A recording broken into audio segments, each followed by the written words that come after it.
And Steve, could you begin us with your, thank you. It is, yes And it it's is. 60 seconds. These will be 60 seconds. Okay, so I'll ask a question and they'll each answer the Yes. question. So we'll start, I guess, Mr. Stimley will go Yes. first this time. Right. Okay, can you identify a decision that say is made by the Leon County School Board within the last, 4 years, within the last 4 years, 2 to 4 years, that you disagree with and why? Well, it's probably hard for me to sit up here and be a Monday quarterback, but I think sending our kids home from COVID was probably something that our community, while we felt that it was important to send them home at the time, what we did to our community is we told our kids that what we had told them their whole lives, that school was the most important thing, was really about our health. And I understand why we made some of those decisions, but when our kids went home, they became disengaged with education. And so one of the biggest challenges that we have right now is getting our kids engaged in the educational process, not just our kids, but our parents as well. And so for me, I think when we sent our kids home, and then we went to the virtual learning, what I call COVID learning, I wouldn't even call it virtual learning, I think we did our kids a major disservice, and I think that it set us back for several years, if not longer, in terms of our educational model. And so I understand why the decisions were made at that time. I don't want to be somebody that's up here critical about that, but hindsight 2020, going home and doing virtual school was something that I think is going to regret it. Yes, and when we went home during doing virtual school, that was, I think, something that a lot of us in hindsight, I think at the time, the district did what they thought was best, trying to keep, because no one knew what this COVID thing was really all about at the time. So I think at the time, sending students home, but we've seen the detriment that it has done, and in the virtual option that did not work. Another thing that I personally would have allowed parents to make the choice for wearing masks. That was a big thing for me, and I was thankful that I was outside, that I didn't have to deal, but I saw the detriment that wearing masks for especially young children, not being able to see their teachers' expressions, not being able to understand communication, that to me was another decision. But I think we are seeing the repercussions of being at home and virtual learning that, like I said, in hindsight, is 2020, and so we're seeing some repercussions from that, discipline-wise and that kind of stuff. Thank you. Okay, is my mic on? Yes? Okay. All right, so this one we'll start with Lori. Over the past 2 years, many parents have lost their confidence in our school board and superintendent because of lack of communication, unwillingness to listen to parent concerns, lack of responsiveness, and even publicly shaming parents who may disagree with them. What will you do to regain parents' trust and be transparent with the community? I think that's such an important question, and that's one of the reasons that I felt led to do this, because watching school board meetings and then seeing the animosity that was between school board members and parents that seemed to be there, I feel like parents, we have to get out in the community and listen to parents and create an environment where they feel very comfortable coming up. You may or may not disagree, or you may disagree at the end of the day, but everyone deserves the opportunity to be heard, to be listened to. That's one thing I feel like I can bring to the table. I love getting out into the community, talking with teachers. We've got to support our teachers. The teachers are not the enemy. Parents are not the enemy. We have to come together. And so being out in the community to hear their concerns, creating an atmosphere at our school board meetings where all community members should feel welcome to come let their voice be heard. So, thank you, Brandon. Thank you. Hey, you did that. So in 2020, when we ran this campaign and we launched, we really felt like District 4 did not have a voice at the table. We had a school board member who wasn't returning phone calls. She was unable to vote on some issues. And I'd never seen her at my school. And I'd spoken to several other teachers and people we'd never seen them at school. I think it's important that school board members are visible. I think that they need to be approachable. They need to return phone calls. They need to return emails. I also think that it's important that we keep extreme politics out of our schools. I think a lot of times with some of the battles that you see on our school board, with our superintendent and our school board, a lot of these are politics that don't have any impact on our kids. And so we need to make sure that we stick to what our mission is, which is educating kids. And we need to be very laser focused on that. And when we start getting into other issues, and we start having different guides being brought, different programs and things that we are not communicating with our public on, we set ourselves up for the misconceptions of not having a communication. I think, like we said before, parent engagement is something that we have to get back to, and that's part of that is communication. I have one quick follow-up. It's just a yes or no. And Alex, if you'll take this first. Would you be willing to stand alone on issues, even when the superintendent and all other school board members don't agree with you? Absolutely. Lori? 100%, absolutely. So one of the major issues facing school districts across the state of Florida and the nation is the teacher shortages. So what are some of the solutions that you would propose on the county level to combat this teacher shortage crisis? And we'll start with Mr. Stinley. Okay, so, I mean, I want to say this not jokingly, but if this was like jury duty and you had to go, we pulled people from the public and they got summons to go be a substitute teacher, I think real quick we'd have some engagement. And so I don't know if that solution, while it's out of the box, is feasible. I do think that we have to look at several different things. Number one is we have to look at the way that our morale in our schools is. We need to make sure that our teachers feel that when they come, they're supported, that they have the resources to do the job, and we need to make sure that parents feel that they're being heard. And so I think for me, I just lost track of the question there. I'm sorry, Aaron, sorry. How would you address the teacher shortage? I got you. So we have less and less teachers coming out of the educational programs here in colleges, and so I think that's one place we need to do it. I'm sorry. Yes, we had only 3,000 students graduate in education programs in the state of Florida, which is an issue. So it's not just a Florida issue or a Leon County issue, it's a nationwide issue. It is so important that we have great internship programs, externship programs, even starting in our high schools, getting our high school seniors into some classrooms, seeing the joy of teaching and seeing what a great career that it can be. And so we've got to support our teachers, and the morale is, we're really having a hard time with some of our teacher morale, and it is a hard job. And when teachers are being put upon to be mental health counselors and behavior specialists and solve all of the children's problems when they come to their classroom, it is a hard job. So making sure we have administrators in place that give our teachers the support that they need, making sure our district is supporting administrators to support teachers, creating great externship, internship programs, opportunities, and we've got to get that built back up in our colleges and universities. Okay, I'll follow up on that question. So we've seen the police department create here at the state of Tallahassee these non-police officer positions team where they go around and handle some issues. Would you all support a alternative certification process for teachers so that we could get people that are professionally astute in areas so that they could get in the classroom? So I guess the question would be yes or no. Would you support alternative certification process for the teaching profession? Lori. Yes, but it's once that happens, and we do have some of that, Steve. Years ago we started, if you have a college degree, that you can take a teacher certification exam without any teacher ed program, without any internship. It's important that we incentivize people and also create mentorships, and when beginning teachers are in those positions, and what you're talking about, getting people that may not have a teaching background, just that are vocationally trained. Yes, if we get them in our classrooms, but we have to work alongside them with a teacher to train them, because classroom management, all those kind of things are big. So that we've got to work with them at our district level, and we can do that. Yeah, Steve, I would support that, but to kind of follow up on what Lori said, right now we have a ton of teachers who are not educational majors. And so when they get into the classroom, it's eye-opening for them.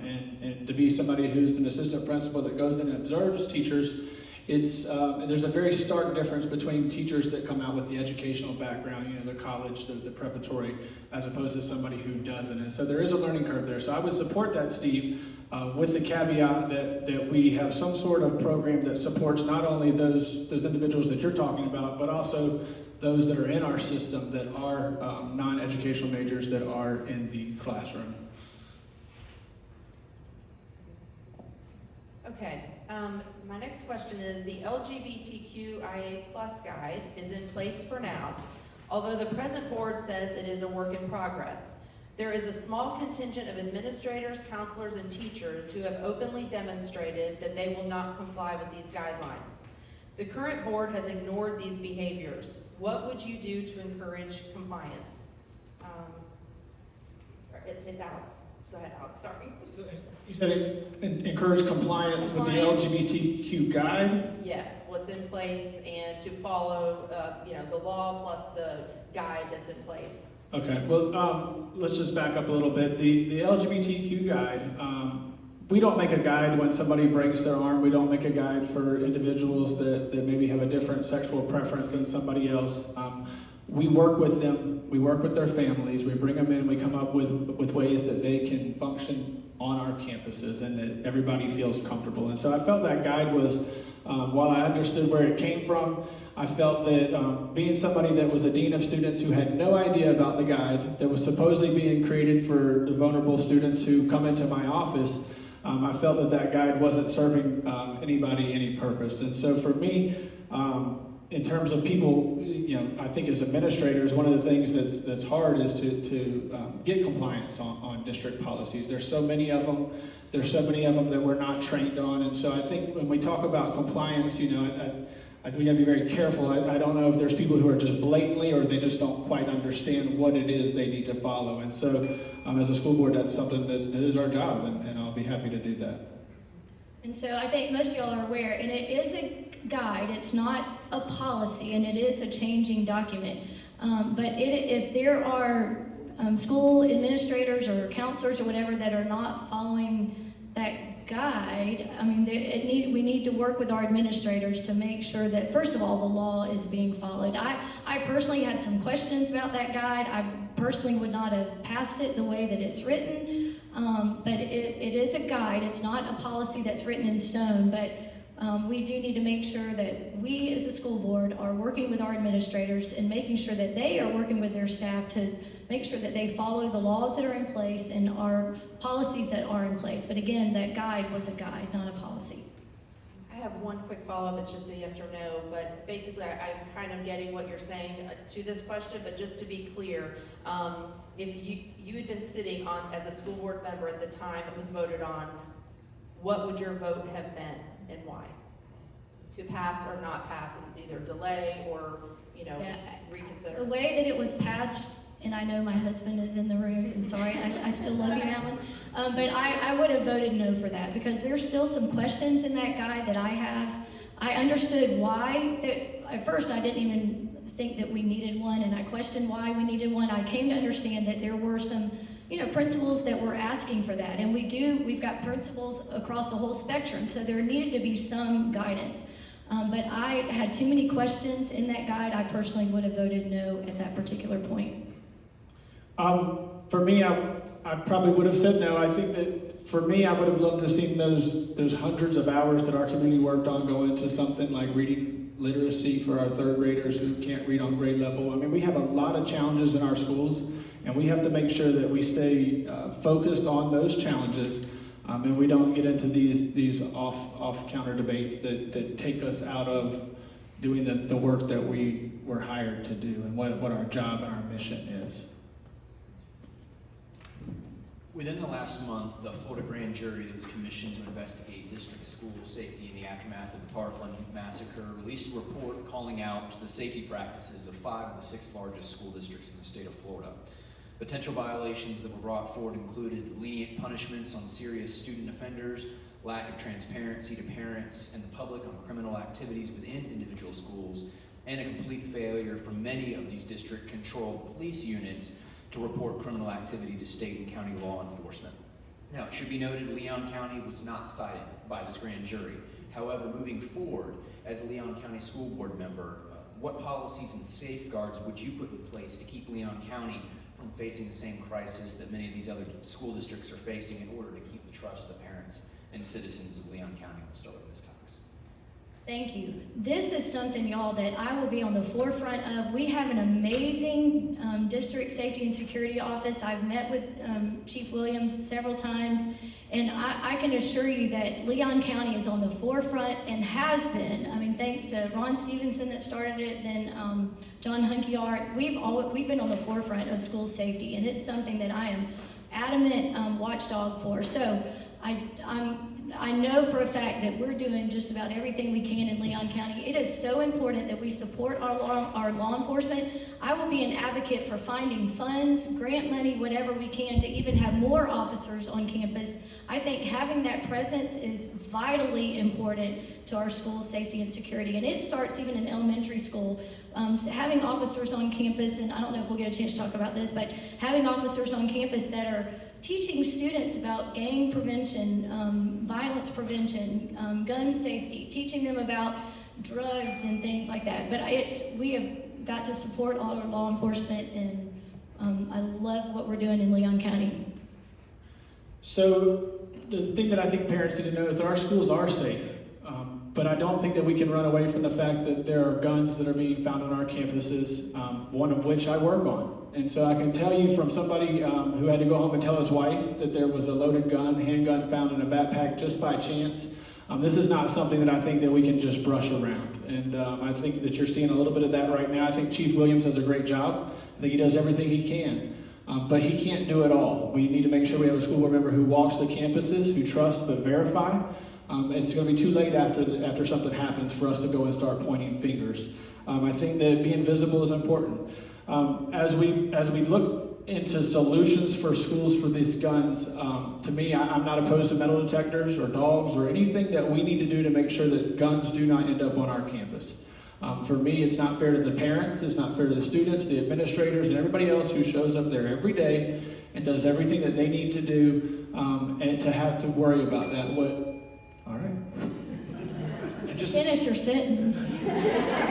well, what concerns me is that the community that I work in, they didn't even bat an eye at the gun that was found on campus. They showed up the next day, and it just is something that it turns my stomach to this day. How we can just turn our eyes to that. And so for me, I will be a voice, and we'll make sure that we talk about these things that are maybe harder to talk about.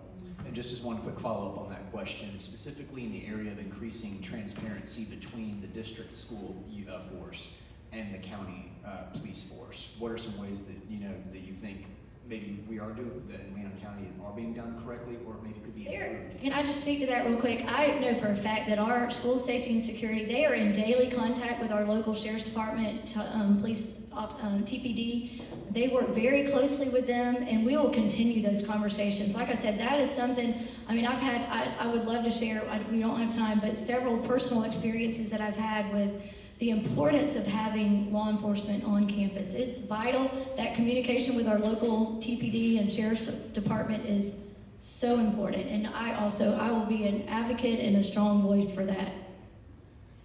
I think this summer you saw an exercise that the Tallahassee Police, Leon County did at our schools. And we found some gaps having to do with things like we didn't have walkies that communicated back and forth. There were some things having to do with the reunification process. We found a lot of gaps in our reunification process is what we were doing our crisis plan. And so I think making sure that we have exercises like that on a regular basis is important. We have a lot of controls now coming from the state in terms of CESR data and how that's entered. It's very difficult I'm not going to say it's impossible, it's very difficult for this stuff to be hidden from parents now. It's hard to find, but I don't know about it being hidden. But all that stuff's reported to the state, whether it's a mistake or not. It goes up onto a national register, national database. You can look at all of the gun violence, all of the CESR events, school safety events on a school campus anytime that you like. All right, we'll stay with the law enforcement sort of question. The city of Tallahassee has decided to spend $5 million over the next 5 years on trying to mitigate gun violence. One of the approaches I talked to Chief Rebel about that he wanted to be considered was to have police officers, or have that money go to police officers who would be in elementary schools, possibly teaching classes, and reestablishing the community trust and respect for law enforcement at an early age. So I like yes and no answers, obviously, but so would you support a policy like that? Other communities have done this, but here now, because this is obviously a discussion on gun violence, would you support spending those gun violence funds on something like that, putting officers back in classrooms? Yes, 100%. And there's a program called Great Gang Resistance Education and Training, programs like that that I would love to see brought in our elementary schools. Yes, 100%. So my answer is yes, Steve, as long as you can prove to me that that's going to solve our problems. And I'm not sure if that's our best use of resources. I do think that's important, but to take that $5 million and put it into salaries for police officers may not be my first choice. Well, I want to make it clear, it's not putting it into, these are police officers that would be allocated to schools. So it's not just, it's not for general law enforcement. They would be allocated to schools. So that sounds a lot like a possible no there, Alex. I'm still not, I don't think I understand your question. Now, we already have resource officers in our schools. Well, they don't teach classes, they're not integrated into campus. So this would be a lot like the DARE program. Yeah, I support that, Steve. I don't have an issue with that. I knew I could get a yes out. Okay, well, I'll stick with school safety. There are several articles in multiple media today that came out regarding school safety and specifically guns in schools.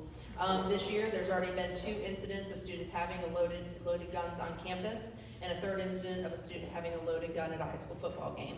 Superintendent Hanna continually states that Leon County Schools has a zero tolerance policy regarding weapons on campus, but also stated in today's article that Leon County Schools has to, quote, find the balance between punishing someone for a bad choice in bringing a weapon on campus, but not crushing their future. We have to find the sweet spot.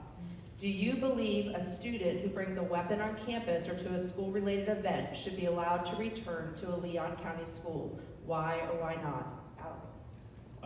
No, I don't think so. I don't think that is, number one, I don't think that's the message we want to send. Number two, it's not fair to the students, the teachers, and the administrators that are there at the school. I don't think that we need to write these kids off, but we definitely need to find something that fits, a better fit for them.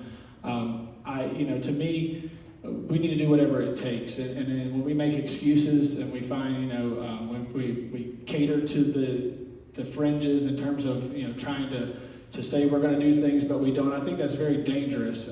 But I don't think these kids are coming back to our campuses now.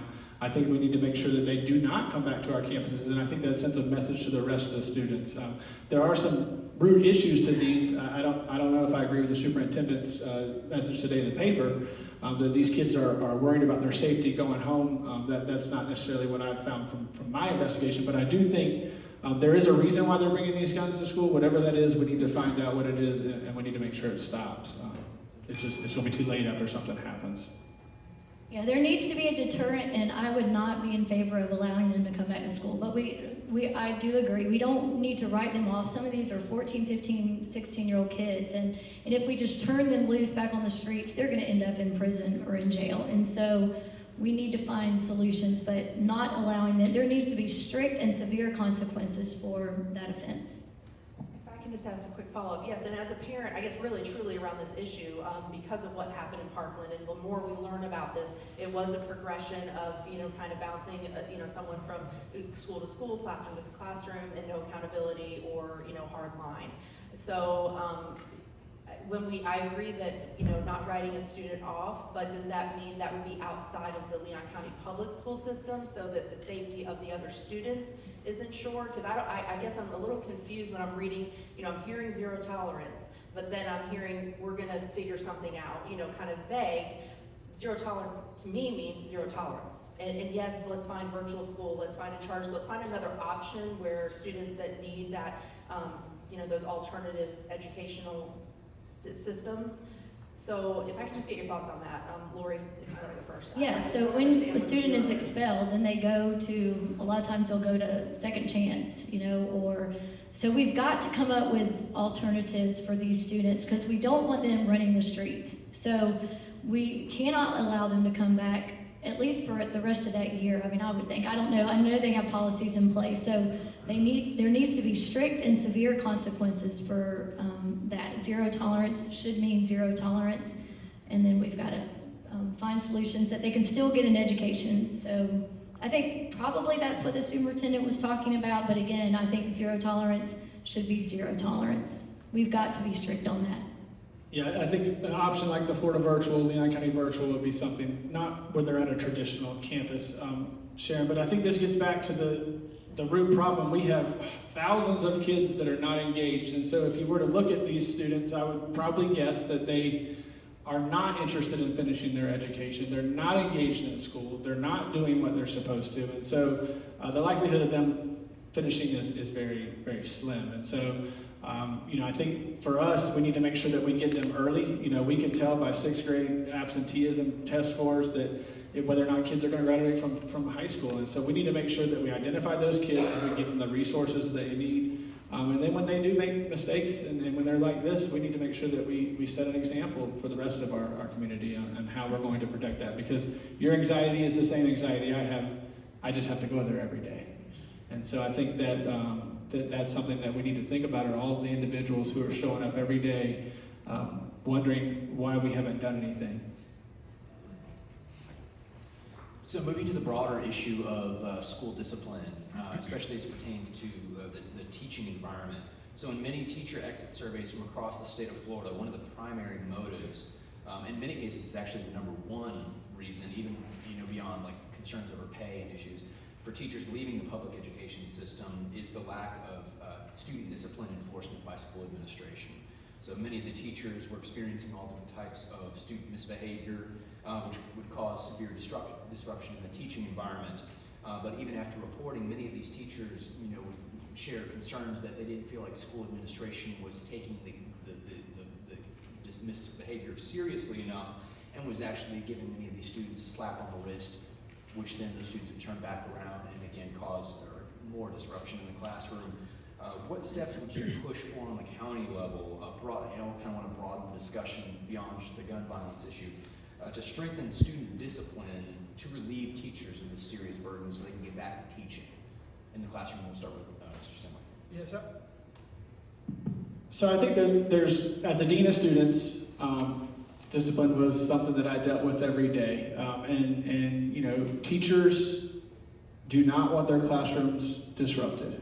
They know that that's the number one way that they can get across their kids. And so one of the things that we have to do, there's lots of different reasons. Sometimes we have an ESE inclusion model where we're bringing ESE students into inclusion classes, which I think we can all agree with, that students need to go to class with like-minded kids. However, if they come without resources and they don't have an aide or they don't have somebody else, a lot of times teachers will experience class disruptions and they don't have solutions for them. I think that we got to hold parents accountable. I don't think that we are going to punish kids to change their behavior. I know we're not.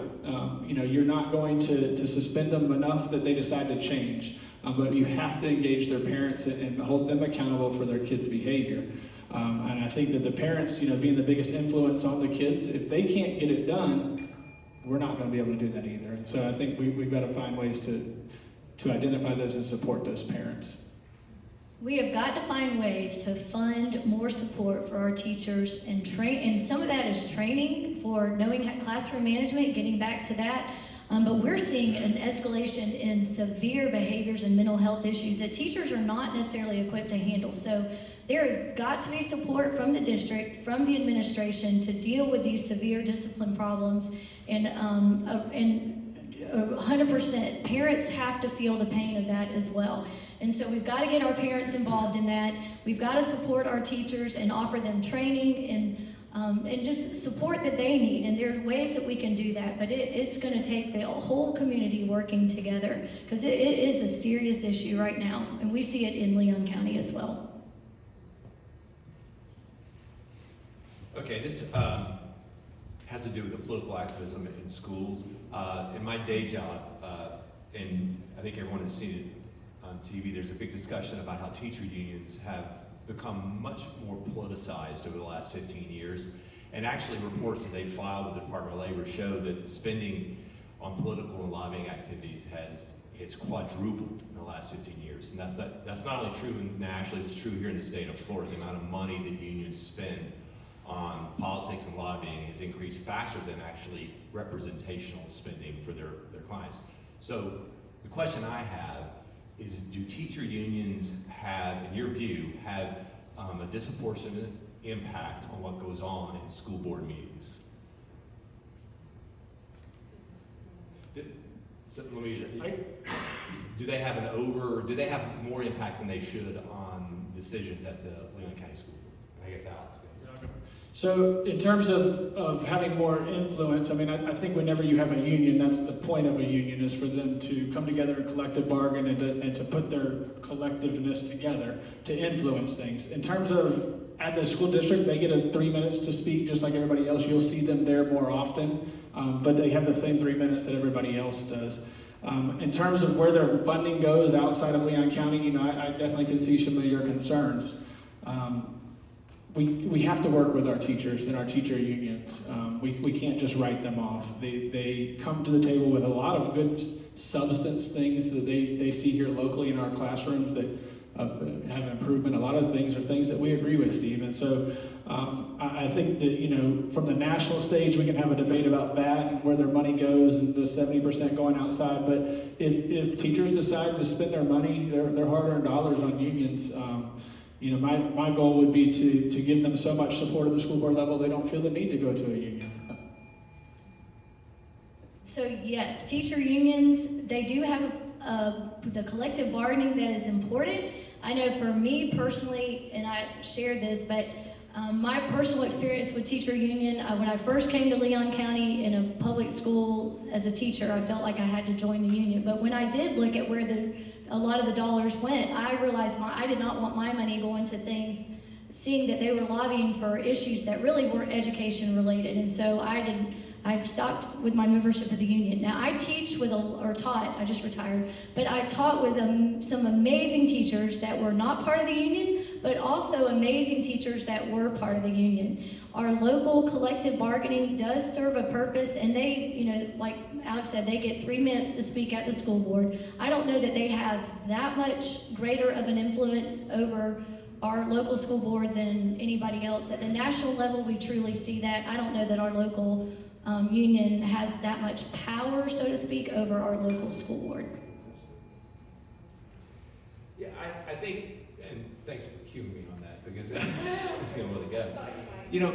I don't want this to be brushed off as a national issue, because Florida 15 years ago, spent about $400,000 NEA on politics and lobbying as a category. They spend close to $3.5 million now. Okay, so the LGBT guy, that happened behind the scenes. There were people that, I don't even know that Superintendent Hannon knew there was a guy when I called him and talked to him about it. So my question is, are we missing something here that we're not watching as school board members, that there's something going on behind the scenes with these powerful groups that have a lot of money? And I think to simply dismiss it as a national thing is not the answer I was looking for, because it's happening here in Florida.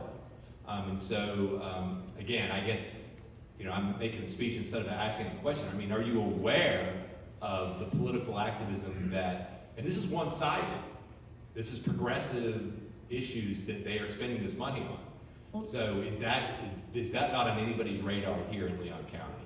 Well, truly their voice, when they are speaking at those school board meetings, I don't know if y'all have watched them, but there truly is an influence from the national level that is, I think is what you're getting at, is it speaking into our school board meetings. Some of that agenda, so to speak, but they do, I do believe that, and if I'm elected, I will work with our local union. I do not support where the money goes. I do not support their national agenda, but I obviously will work with them. So, but now I kind of understand what you're saying, that there has to be, because so much of the money does go to their national organization, that naturally that would funnel into some of their agenda and their narrative, I would assume.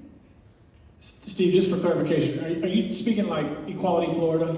Is that what we're talking about? I'm speaking about the money. Where does the $3.5 million go that NEA teacher dues get in Florida, and they're spending it on politics and lobbying. Where does it go? I mean, I guess I would ask the investigative reporter. No, my point is that it's going to groups like Equality Florida. So, okay, so It's going to I got you. progressive causes, and again, to argue that it's just coming down from the national, it's not. It's the teachers' unions are progressive groups, okay? And so my point is, are they having an impact on Lamb County School Board? I think the LGBT guy is a perfect example of that influence, and the fact that people don't, never raised a question at the school board about that, and it was able just to get in, I think is a perfect example of that. Yeah. And I think what that does is gives the ideas to these teachers to be more activists in addition. And until we speak out about this, I'm giving a campaign speech, but I'm a little concerned that we're not aware of that impact. I know we live in a liberal community. This is District 4. We don't need a school board member that's going to represent all constituents. Okay, we need somebody that's going to represent constituents in District 4. And I don't think they're getting they haven't had that representation. And for that guy to be there for 6 years and nobody to even know about it, something's happening. Something, yeah. So my understanding is from the guy, and not to get too far off subject, this came from Equality Florida, and we sat in trainings as deans and teachers and administrators that were led by Equality Florida, and they used case law out of Miami-Dade to give us these trainings. Me and my coworkers closed the computer and walked out of one of them when they told us that we needed to supervise the locker room regardless of what gender came in the locker room. And so I hear what you're saying, Steve, and I think here locally they infiltrated one of our assistant superintendents. There's some record of that. And so I think from a district standpoint, we, as the superintendent, we need to make sure, and as a school board, that we know who is influencing our assistant superintendents and who's influencing our principals. I think that what you were talking about is something that's definitely a national, statewide, not necessarily the local Leon County Teachers Association. I don't know if they push that guy directly. No more follow-ups. Okay. All right. This is following up on some of that. Just briefly, do social justice propaganda such as Black Lives Matter posters, safe space signs and stickers, and pride flags belong in the classroom? Why or why not? And honestly, I can't remember who went first. Is it Lori? Is Lori up? Okay. I'll go. Okay. No, they do not. And again, it goes back to our classroom. We have got to protect the integrity of our classrooms and let teachers get back to teaching and not have these social and political activisms creep into our education and into the classroom. So absolutely not. No.